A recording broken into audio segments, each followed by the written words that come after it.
if you are making the justification that, I can slack off, I can just give up because they're a bad coach, they're a bad leader, you're abdicating. Absolutely. To yourself, Yep. to your team, and to the organization as a whole. 100%. And what people tend to say is they blame the leader, right? They get mad at the leader while doing nothing to make things better. And again, I'm not abdicating the responsibility of the leader. Like, they're not doing their job as well, but your job isn't to fix them. It's to own you.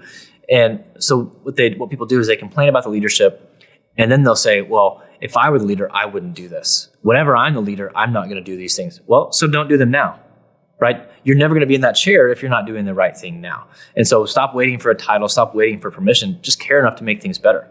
And you don't need credit for it, right? Don't do it to try to be the hero. Just do it because it needs to be done. Absolutely. I think a lot of times people get stuck in the, they're doing it. Right. They're a bad leader. That's right.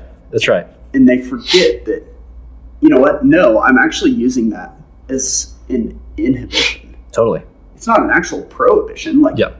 Management or leadership is not. They're not stopping you from being great, right? Again, a bad leader isn't stopping you from being a great leader. It's like, you get to choose the kind of leader you are. You get to choose the kind of teammate you are. To believe and act otherwise is lazy. It's hypocritical. And it's putting all the responsibility on someone else. Well, leaders don't do that, right? Leaders take ownership. They say, no, our leader by title is struggling. It's frustrating. It's not what it should be. Great. What can I do to make it better?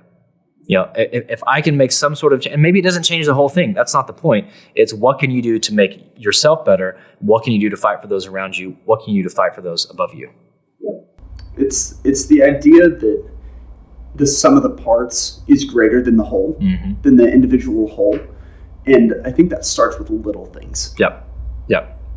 It's and too often little things get ignored, right? Because they're not sexy. They're not cool things to do. It's like, but if you start abdicating on the little things, all of a sudden you have massive issues. I heard it said one time, if you focus on the small things, you really have big picture issues.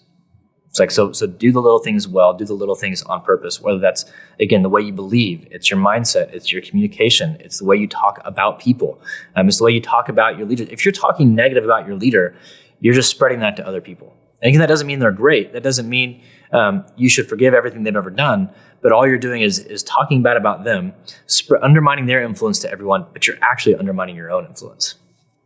So sure.